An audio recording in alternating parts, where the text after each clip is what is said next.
Hi friends, mastmaga.comಗೆ ಸ್ವಾಗತ. ನಾನು ಅಮರ್ ಪ್ರಸಾದ್. ಕರ್ನಾಟಕದ ರಾಜಕಾರಣದಲ್ಲಿ ಬಹಳ ದೊಡ್ಡ ಬೆಳವಣಿಗೆಯಾಗಿದೆ. ಚಿಕ್ಕ ವಯಸ್ಸಿಂದಲೂ RSS, ಕಾಲೇಜ್ ಜೀವನದಲ್ಲಿ ABVP, ಅದಾದ ಬಳಿಕ ರಾಜಕೀಯ ಜೀವನದ ಉದ್ದಕ್ಕೂ ಬಿಜೆಪಿಯನ್ನೇ ಉಸಿರಾಡಿದ್ದ ಬಿಜೆಪಿಯ ಹಿರಿಯ ನಾಯಕರು, ಮಾಜಿ ಸಚಿವ, ಮಾಜಿ ರಾಜ್ಯಾಧ್ಯಕ್ಷ, ವಿರೋಧ ಪಕ್ಷದ ನಾಯಕ, ಕೊನೆಗೆ ಮಾಜಿ ಮುಖ್ಯಮಂತ್ರಿ ಕೂಡ. ಅಂದರೆ ಮುಖ್ಯಮಂತ್ರಿ ಆಗಿದ್ರು, ಇವಾಗ ಮಾಜಿ. ಇಂತಹ ಜಗದೀಶ್ ಶೆಟ್ಟರ್ ಅವರು ಬಿಜೆಪಿ ಜೊತೆಗಿನ ತಮ್ಮ 40 ವರ್ಷಗಳ ಸಂಬಂಧಕ್ಕೆ ಗುಡ್ ಬೈ ಹೇಳಿ ಕಾಂಗ್ರೆಸ್ ಕೈ ಹಿಡಿದಿದ್ದಾರೆ. ಸೊ ಈ ವಿಚಾರಕ್ಕೆ ಕುರಿತಂತೆ ಕೆಲವೊಂದಷ್ಟು ಇಂಪಾರ್ಟೆಂಟ್ ಮಾಹಿತಿಯನ್ನ ನಾವು ತಿಳ್ಕೊಳ್ತಾ ಹೋಗೋಣ. ಶೆಟ್ಟರ್ ಒಬ್ಬರೇ ಅಲ್ಲ, ಇಡೀ ಕುಟುಂಬವೇ ಸಂಘನಿಷ್ಠ. ಸ್ನೇಹಿತರೆ, ಜಗದೀಶ್ ಎಸ್ ಶೆಟ್ಟರ್ ಅಥವಾ ಜಗದೀಶ್ ಶಿವಪ್ಪ ಶೆಟ್ಟರ್ 1905 ಡಿಸೆಂಬರ್ 17ನೇ ತಾರೀಕು ಇವರು ಹುಟ್ಟಿದ್ದು. ಅಂದರೆ ಈವಾಗ ಎಷ್ಟು ವರ್ಷ ಅವರಿಗೆ? 67 ವರ್ಷ. ಈಗಿನ ಬಾಗಲಕೋಟೆ ಜಿಲ್ಲೆಯ ಬದಾಮಿ ತಾಲೂಕಿನಲ್ಲಿ ಕೆರೂರು ಶೆಟ್ಟರ್ ಅವರ ಸ್ವಗ್ರಾಮ. ಇವರ ತಂದೆ ಶಿವಪ್ಪ ಶೆಟ್ಟರ್ ಅಥವಾ SS ಶೆಟ್ಟರ್, ತಾಯಿ ಬಸವಣ್ಣಮ್ಮ. ತಂದೆ ಕಾಲದಿಂದನೂ ಶೆಟ್ಟರ್ ಕುಟುಂಬ ಸಂಘ ನಿಷ್ಠೆಯನ್ನು ಹೊಂದಿತ್ತು, ಅಂದರೆ RSS ನಿಷ್ಠೆ. ಜನಸಂಘದ ಹಿರಿಯ ನಾಯಕರಾಗಿದ್ದ SS ಶೆಟ್ಟರ್ ಹುಬ್ಳಿ ಧಾರವಾಡ ಮಹಾನಗರ ಪಾಲಿಕೆಗೆ 5 ಬಾರಿ ಆಯ್ಕೆಯಾಗಿದ್ರು. ಅಷ್ಟೇ ಅಲ್ಲದೆ ಹುಬ್ಳಿ ಧಾರವಾಡಕ್ಕೆ ಮೇಯರ್ ಆದ ಮೊದಲ ಜನಸಂಘದ ನಾಯಕ ಆಗಿದ್ರು. ಇನ್ನು ಜಗದೀಶ್ ಶೆಟ್ಟರ್ ಅವರ ಚಿಕ್ಕಪ್ಪ ಸದಾಶಿವ ಶೆಟ್ಟರ್ 1976ರಲ್ಲಿ ಹುಬ್ಳಿ ನಗರದಿಂದ ರಾಜ್ಯ ವಿಧಾನಸಭೆಗೆ ಆಯ್ಕೆಯಾಗುವ ಮೂಲಕ ಇಡೀ ದಕ್ಷಿಣ ಭಾರತದಲ್ಲಿ ವಿಧಾನಸಭೆ ಪ್ರವೇಶಿಸಿದ ಮೊದಲ ಜನಸಂಘದ ನಾಯಕ ಅನ್ನೋ ಹೆಗ್ಗಳಿಕೆಯನ್ನು ಪಡೆದಿದ್ರು. ಜನಸಂಘ ಬಿಜೆಪಿಯ ಮೊದಲ ವರ್ಷನ್, ನಿಮಗೆಲ್ಲ ಗೊತ್ತಿರ್ಬೋದು. ಇನ್ನು ಜಗದೀಶ್ ಶೆಟ್ಟರ್ ಅವರು BCom ಪದವೀಧರ ಆಗಿದ್ದು, ಬಳಿಕ LLB ಮಾಡಿ 20 ವರ್ಷಗಳ ಕಾಲ ಹುಬ್ಳಿಯಲ್ಲಿ ವಕೀಲರಾಗೂ ಕೂಡ ಕೆಲಸ ಮಾಡಿದ್ದಾರೆ. ಶಿಲ್ಪಾ ಶೆಟ್ಟರ್ ಮತ್ತು ಜಗದೀಶ್ ಶೆಟ್ಟರ್ ದಂಪತಿಗೆ ಪ್ರಶಾಂತ್ ಮತ್ತು ಸಂಕಲ್ಪ್ ಅನ್ನೋ 2 ಗಂಡು ಮಕ್ಕಳು. ರಾಜಕೀಯ ಬದುಕು. 1994ರಲ್ಲಿ ಮೊದಲ ಬಾರಿಗೆ ರಾಜ್ಯ ವಿಧಾನಸಭೆಗೆ ಆಯ್ಕೆಯಾದ ಶೆಟ್ಟರ್ ಬಳಿಕ 1999, 2004, 2008, 13, 18 ಹೀಗೆ ನಿರಂತರವಾಗಿ ಗೆಲ್ತಾನೆ ಬಂದಿದ್ದಾರೆ. ವಿರೋಧ ಪಕ್ಷದ ನಾಯಕರಾದರು, ಸ್ಪೀಕರ್ ಆದರು, ಹಲವು ಖಾತೆಗಳನ್ನು ನಿಭಾಯಿಸಿದ್ರು. ಕೊನೆಗೆ 10 ತಿಂಗಳ ಕಾಲ ಮುಖ್ಯಮಂತ್ರಿ ಕೂಡ ಆದರು. ಶೆಟ್ಟರ್ ರಾಜಕೀಯ ಜೀವನದಲ್ಲಿ ಪಕ್ಷದಿಂದ ಬಹುತೇಕ ಎಲ್ಲವನ್ನೂ ಪಡೆದ್ರು ಅನಿಸಿದ್ರು ಕೂಡ ಯಾವುದನ್ನು ಪೂರ್ಣವಾಗಿ ಅವರು ಪಡೆಯಲಿಲ್ಲ, ಶಾಸಕತ್ವವನ್ನು ಹೊರತುಪಡಿಸಿ. RSS ಮೂಲಕ ರಾಜಕೀಯಕ್ಕೆ ಬಂದ ಜಗದೀಶ್ ಶೆಟ್ಟರ್ 1990ರಲ್ಲಿ ಹುಬ್ಳಿ ಗ್ರಾಮೀಣ ಬಿಜೆಪಿ ಘಟಕದ ಅಧ್ಯಕ್ಷರಾಗಿ ನೇಮಕ ಆದರು. 94ರಲ್ಲಿ ಧಾರವಾಡ ಜಿಲ್ಲಾ ಘಟಕದ ಅಧ್ಯಕ್ಷರಾದರು. ಅದೇ ವರ್ಷ ಮೊದಲ ಬಾರಿ ಶಾಸಕರು ಕೂಡ ಆದರು. ಇನ್ನೊಂದು ಇಂಟ್ರೆಸ್ಟಿಂಗ್ ವಿಚಾರ ಅಂದರೆ, ಹುಬ್ಳಿ ಗ್ರಾಮೀಣ ಕ್ಷೇತ್ರದಲ್ಲಿ ನಡೆದ ಈ ಎಲೆಕ್ಷನ್ನಲ್ಲಿ ಶೆಟ್ಟರ್ ಮಣಿಸಿದ್ದು ಇಂದಿನ CM ಬಸವರಾಜ ಬೊಮ್ಮಾಯಿ ಅವ್ರನ್ನ.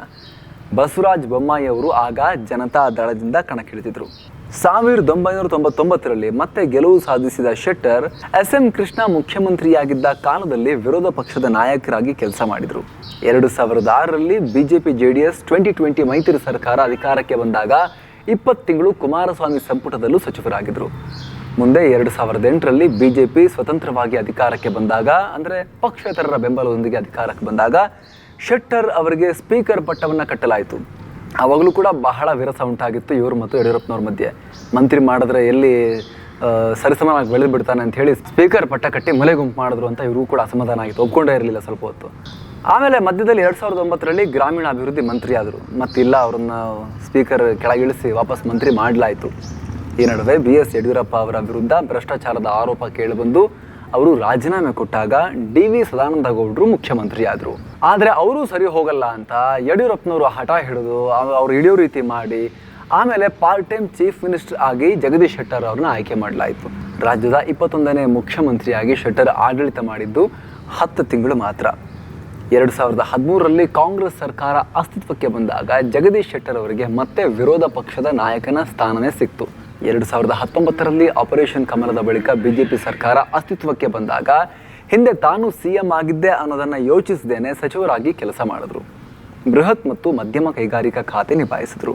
ಮುಂದೆ 2021ರ ಜುಲೈನಲ್ಲಿ ಯಡಿಯೂರಪ್ಪ ಅವರು CM ಗಾದಿಯಿಂದ ಇಳಿದು ಬಸವರಾಜ ಬೊಮ್ಮಾಯಿ ಅವರು CM ಆದಾಗ ತನಗೆ ಇನ್ನು ಮೇಲೆ ಸಚಿವ ಖಾತೆಗಳು ಬೇಡ ಅಂತ ಹೇಳಿದ್ರು. ಯಾಕಂದರೆ ಒಬ್ಬ ಜೂನಿಯರ್ ಕೆಳಗಡೆ ಮಂತ್ರಿ ಆಗೋದಂದ್ರೆ ಏನು, ಅದು ಕೂಡ ಮಾಜಿ CM ಆಗಿದ್ದವರು. ಯಡಿಯೂರಪ್ಪನವರು ಇವ್ರಿಗಿಂತ ಸೀನಿಯರು, ಇವ್ರನ್ನ ಒಂದು ರೀತಿಯಲ್ಲಿ ಶೆಟ್ಟರ್ ಅವ್ರನ್ನೆಲ್ಲ ಬೆಳೆಸಿದ್ದು ಅಥವಾ ಸಪೋರ್ಟ್ ಮಾಡಿದ ಆರಂಭದಲ್ಲಿ ಯಡಿಯೂರಪ್ಪನವರು. ಹಾಗಾಗಿ ಮಾಜಿ CM ಆದರೂ ಕೂಡ ಯಡಿಯೂರಪ್ಪ ಸಂಪುಟದಲ್ಲಿ ಆಗಿದ್ರು. ಆದರೆ ಬೊಮ್ಮಾಯಿ ಸಂಪುಟದಲ್ಲಿ ನಾನು ಮಾಜಿ ಮುಖ್ಯಮಂತ್ರಿ ಆಗಿದ್ದುಕೊಂಡು ಮತ್ತೆ ಸಚಿವ ಸ್ಥಾನ ಒಪ್ಕೊಳ್ಳೋದು, ಅದು ಕೂಡ ನನಗಿಂತ ಜೂನಿಯರ್ ಅನ್ನೋದೆಲ್ಲ ಇವ್ರ ಮೈಂಡಲ್ಲಿತ್ತು. ಹಾಗಾಗಿ ಇವರು ಆಗಲಿಲ್ಲ. ಪಕ್ಷದಲ್ಲಿ ನಿರ್ಲಕ್ಷ್ಯ ಆರೋಪ. 2023ರ ಚುನಾವಣೆಗೆ ಸಜ್ಜುಗೊಳ್ತಾ ಇದ್ದ ಜಗದೀಶ್ ಶೆಟ್ಟರ್ ಅವರಿಗೆ ಹೈಕಮಾಂಡ್ ಶಾಕ್ ಕೊಡ್ತು. ಇನ್ನು ನಿಮ್ಮ ಸ್ಪರ್ಧೆ ಸಾಕು, ನಿಮಗೆ ಪಕ್ಷ ಎಲ್ಲ ಕೊಟ್ಟಿದೆ ಬೇಕಾದಷ್ಟು, ಸಾಕು ಹೊಸಬರಿಗೆ ಅವಕಾಶ ಕೊಡೋಣ ಅಂತ ಹೇಳಿದ್ದು ಇವರಿಗೆ ಆಘಾತ ಉಂಟು ಮಾಡಿದೆ. ಅದನ್ನ ಇವರೇ ಹೇಳ್ಕೊಂಡಿದ್ದಾರೆ. ನನಗಿನ್ನೂ 67 ವರ್ಷ, ರಾಜಕಾರಣದಲ್ಲಿ 75 ವರ್ಷ ನಿಮ್ಮ ಕಟ್ ಆಫ್ ಏಜ್ ಅಂದರೂ ಕೂಡ ಇನ್ನೂ ನನಗೆ 8 ವರ್ಷ ಬಾಕಿ ಇದೆ, ಅದು ಹೆಂಗೆ ಮಾಡಿಬಿಟ್ರಿ ಅಂತ. ಸಾಕಷ್ಟು ಸಕ್ರಿಯ ರಾಜಕಾರಣ ಮಾಡೋಕೆ ಇನ್ನೂ ಅವಕಾಶ ಇತ್ತು ನನಗೆ ಅಂತ. ಹೋಗಲಿ, ನಂಗೆ ಟಿಕೆಟ್ ಕೊಡಲ್ಲ ಅನ್ನೋದು ಮೊದಲೇ ಡಿಸೈಡ್ ಆಗಿದ್ರೆ ಒಂದು 15 ದಿನ ಮುಂಚಿತವಾಗಿ ಕರೆದು ಮಾತಾಡಿಸಿ ಹೇಳ್ಬೋದಾಗಿತ್ತಲ್ಲ. ಆದರೆ ಇಷ್ಟು ವರ್ಷ ಪಕ್ಷಕ್ಕೋಸ್ಕರ ಕೆಲಸ ಮಾಡಿದ ನನ್ನನ್ನು ಸಣ್ಣ ಹುಡುಗನಿಗೆ ಹೇಳ್ದಂಗೆ ಒಂದು ಫೋನ್ ಕಾಲ್ ಮೂಲಕ ಬೆಳಿಗ್ಗೆ ಕಾಲ್ ಮಾಡಿ ನಿಮಗೆ ಟಿಕೆಟ್ ಇಲ್ಲ, ಒಪ್ಪಿಗೆ ಪತ್ರ ಕೊಡಿ, ಸಂಜೆ ನಿವೃತ್ತಿ ಘೋಷಿಸಿ ಅಂತ ಹೇಳಿದ್ದಾರೆ. ನನ್ನಿಂದೇನು ತಪ್ಪಾಗಿದೆ? ನಾನೇನು ಹಗರಣ ಮಾಡಿದ್ದೀನ? ನನ್ನ ಬಗ್ಗೆ ಏನಾದರೂ ಕಂಪ್ಲೇಂಟ್ಸ್ ಇದೆಯಾ? ನಾನು ಯಾಕೆ ಸ್ಪರ್ಧೆ ಮಾಡಬಾರ್ದು ಅನ್ನೋದಕ್ಕೆ ಒಂದು ಕಾರಣ ಕೊಡಿ ಅಂತ ಶೆಟ್ಟರ್ ಪಕ್ಷದ ವಿರುದ್ಧ ಬಂಡಾಯದ ಬಾವುಟವನ್ನು ಹಾರಿಸಿದ್ದಾರೆ. ಜೊತೆಗೆ ಹುಬ್ಳಿ ಧಾರವಾಡ ಸೆಂಟ್ರಲ್ ಶಾಸಕರಾಗಿದ್ದರೂ ಅಲ್ಲಿ ನಡೀತಾ ಇದ್ದ ಯಾವ ಪ್ರಮುಖ ಕಾರ್ಯಕ್ರಮಕ್ಕೆ ತಮಗೆ ಆಹ್ವಾನ ಇರಲಿಲ್ಲ ಅನ್ನೋದು ಇವರಿಗೆ ಅಸಮಾಧಾನವನ್ನು ತೋಡ್ಕೊಂಡಿದ್ದಾರೆ. ಅದು ಪಕ್ಷದ ಕಾರ್ಯಕ್ರಮ ಆಗಿರಲಿ, ಸರ್ಕಾರದಾಗಿರಲಿ, ಪ್ರತಿ ಬಾರಿಯೂ ಯಾರಾದರೂ ಪ್ರಶ್ನಿಸಿದಾಗ, ಮಾಧ್ಯಮಗಳು ವರದಿ ಮಾಡಿದಾಗಲೇ ನನ್ನ ಹೆಸರು ಬರ್ತಾ ಇತ್ತು, ಇಲ್ಲ ನನ್ನನ್ನು ಲೆಕ್ಕಕ್ಕೆ ಇಟ್ಕೊಳ್ತಾ ಇರಲಿಲ್ಲ ಇವರು ಅನ್ನೋ ಅಸಮಾಧಾನವನ್ನು ವ್ಯಕ್ತಪಡಿಸಿದ್ದಾರೆ. ಕಾಂಗ್ರೆಸ್ಗೆ ಶೆಟ್ಟರ್ ಯಾರಿಗೆ ಲಾಭ, ಯಾರಿಗೆ ನಷ್ಟ? ಈಗ ಶಾಸಕ ಸ್ಥಾನಕ್ಕೆ ಮತ್ತು ಬಿಜೆಪಿಯ ಪ್ರಾಥಮಿಕ ಸದಸ್ಯತ್ವಕ್ಕೆ ರಾಜೀನಾಮೆ ಕೊಟ್ಟು ಶೆಟ್ಟರ್ ಕಾಂಗ್ರೆಸ್ಗೆ ಜಂಪ್ ಆಗಿದ್ದಾರೆ. ಹುಬ್ಳಿ ಧಾರವಾಡ ಸೆಂಟ್ರಲ್ನಲ್ಲಿ ಕಾಂಗ್ರೆಸ್ನಿಂದ ಸ್ಪರ್ಧೆ ಕೂಡ ಮಾಡ್ತಾ ಇದ್ದಾರೆ. ಅಂದಹಾಗೆ ಲಿಂಗಾಯತ ಸಮುದಾಯದ ಬಣಜಿಗ ಉಪಪಂಗಡಕ್ಕೆ ಸೇರಿದ ಶೆಟ್ಟರ್ ಬಿಜೆಪಿಯಲ್ಲಿ ಲಿಂಗಾಯತ ನಾಯಕರಲ್ಲಿ ಪ್ರಮುಖ ಮುಖವಾಗಿ ಗುರುತಿಸ್ಕೊಂಡಿದ್ರು. ಈಗ ಬೊಮ್ಮಾಯಿ ಅವರೆಲ್ಲ ಮುಂಚೂಣಿ ಬರೋಕ್ಕಿಂತ ಮುಂಚೆ ಯಡಿಯೂರಪ್ಪನವ್ರ ನಂತರ ಎರಡನೇ ಲೇಯರ್ನಲ್ಲಿ ಪ್ರಮುಖ ಲಿಂಗಾಯತ ಲೀಡರ್ ಅಲ್ಲ, ಬರೀ ಲಿಂಗಾಯತರ ಲೀಡರ್ ಮಾತ್ರ ಅಲ್ಲ, ರಾಜ್ಯದ ಪ್ರಮುಖ ನಾಯಕರುಗಳಲ್ಲಿ ಇವರು ಗುರುತಿಸ್ಕೊಂಡಿದ್ರು, ಫ್ರಂಟ್ ಲೈನ್ ಲೀಡರ್ಸಲ್ಲಿ. ಆದರೆ ಈಗ ಬಿಜೆಪಿಯಿಂದ ಹೊರ ಕಾಲಿಟ್ಟಿದ್ದಾರೆ. ಬಿಜೆಪಿ ಶೆಟ್ಟರ ಕ್ಷೇತ್ರ ಕೇಡರ್ ಬೇಸ್ಡ್ ಕ್ಷೇತ್ರ ಆಗಿತ್ತು, ಅಥವಾ ಕಾರ್ಡರ್ ಬೇಸ್ಡ್ ಕ್ಷೇತ್ರ ಆಗಿತ್ತು. ಅಂದರೆ ಕಾರ್ಯಕರ್ತರೇ ಮುಖ್ಯವಾಗಿರೋ ಕ್ಷೇತ್ರ. ಅಲ್ಲಿ ಯಾರು ನಿಂತರೂ ಗೆಲ್ತಾ ಇದ್ರು, ಬರೀ ಶೆಟ್ಟರ್ ಅಂತಲ್ಲ, ಶೆಟ್ಟರ್ ಮುಖ್ಯ ಆಗಿರಲಿಲ್ಲ ಅಂತ ಬಿಜೆಪಿ ಹೇಳ್ತಾ ಇದೆ. ಆದರೆ ಉತ್ತರ ಕರ್ನಾಟಕ ಭಾಗದ ಒಬ್ಬ ಪ್ರಭಾವಿ ಬಿಜೆಪಿ ನಾಯಕರನ್ನ ಕಳ್ಕೊಂಡಿರೋದಂತೂ ಸತ್ಯ. ಒಂದು ಫ್ರಂಟ್ ಲೈನ್ ಫೇಸ್ ಆಗಿತ್ತು ಅವ್ರ ಮುಖ. ಇದು ಕಾಂಗ್ರೆಸ್ಗೆ ಸಹಜವಾಗಿ ಒಂದಷ್ಟು ಲಾಭವನ್ನು ಮಾಡಿಕೊಡಬಹುದು. ಏನೋ ಸ್ನೇಹಿತರೆ, ಸಾಕಷ್ಟು ಪ್ರಶ್ನೆ ಬರುತ್ತೆ ಇಲ್ಲಿ. ನಾಯಕರು ಅಂತ ಕರೆಸ್ಕೊಂಡವರಿಗೆ, ಲೀಡರ್ಗಳು ಅಂತ ಕರೆಸ್ಕೊಂಡವರಿಗೆ ಏನು ಪಕ್ಷ ನಿಷ್ಠೆ ಇರಲ್ಲ. ಹಾಗಾದರೆ ಅಧಿಕಾರ ಇಲ್ಲಿ ಕೊಡಬೇಕು, ಇಲ್ಲಿ ಕೊಟ್ಟಿಲ್ಲ ಅಂದರೆ ಇನ್ನೊಂದು ಪಾರ್ಟಿ. ಕಾರ್ಯಕರ್ತರಿಗೆ ಮಾತ್ರ ಹಾಗಾದರೆ ಪಕ್ಷ ನಿಷ್ಠೆಯ ಪಾಠನ ಅನ್ನೋ ಪ್ರಶ್ನೆ ಕೂಡ ಬರುತ್ತೆ, ನಾಯಕರಿಗೆ ಇಲ್ವಾ ಅಂತ ಬರುತ್ತೆ. ಏನೋ ಕಾಂಗ್ರೆಸ್ ಕೂಡ ಹೇಳ್ತಾ ಇದೆ, ನಮ್ಮ ಕಾಂಗ್ರೆಸ್ನ ಸಿದ್ಧಾಂತವನ್ನು ಅಪ್ಪಿ ಬರ್ತಾ ಇದ್ದಾರೆ. ಅವರು ಮಾತ್ರ ಅಲ್ಲ, ಅವ್ರ ಬೆಂಬಲಿಗರು ಬಂದರೂ ಅವ್ರಿಗೂ ಕೂಡ ನಾವು ಮಣೆ ಹಾಕ್ತೀವಿ ಅಂತ ಕಾಂಗ್ರೆಸ್ನ ಡಿ ಕೆ ಶಿವಕುಮಾರ್ ಅವರ ಸುದ್ದಿಗೋಷ್ಠಿಯಲ್ಲಿ ಹೇಳ್ತಾ ಇದ್ರು. ಇದನ್ನೆಲ್ಲ ನೋಡ್ತಾ ಇದ್ರೆ ನಾವು ಅರ್ಥ ಮಾಡ್ಕೋಬೇಕಾಗಿರೋದಿಷ್ಟೇ, ರಾಜಕಾರಣದಲ್ಲಿ ಶಾಶ್ವತವಾಗಿ ಯಾರು ಶತ್ರುಗಳು ಅಲ್ಲ, ಮಿತ್ರರು ಅಲ್ಲ ಅನ್ನೋದನ್ನು ಬಹಳ ಚೆನ್ನಾಗಿ ಫಾಲೋ ಮಾಡ್ತಿರುವಂಥ ರಾಜಕಾರಣಿಗಳು, ಪೊಲಿಟಿಷಿಯನ್ಸ್ ನಮ್ಮ ದೇಶ, ನಮ್ಮ ರಾಜ್ಯದಲ್ಲಿದ್ದಾರೆ. ಬಿಜೆಪಿಯವರು ಕಾಂಗ್ರೆಸ್ಗೆ ಹೋಗ್ತಾರೆ, ಕಾಂಗ್ರೆಸ್ನವ್ರು ಬಿಜೆಪಿಗೆ ಹೋಗ್ತಾರೆ. ಆದರೆ ಜನಸಾಮಾನ್ಯರು, ಮತದಾರರು ರೋಡಲ್ಲಿ ನಮ್ಮ ಲೀಡ್ರ್ ಇವನು ಅಂತ ಬಡದಾಡ್ತಾರೆ. ಯಾಕೆ ಬಡ್ದಾಡ್ತೀರಿ? ಸುಮ್ಮನೆ ಅವ್ರು ಆರಾಮಾಗಿ ಎ ಸಿ ರೂಮಲ್ಲಿ ಕೂತ್ಕೊಂಡಿರ್ತಾರೆ. ಬಡ್ದಾಡ್ಕೊಂಡು ರಕ್ತ ಹರಿಸ್ಕೊಂಡು ಒದ್ದಾಡೋದು ಯಾರು?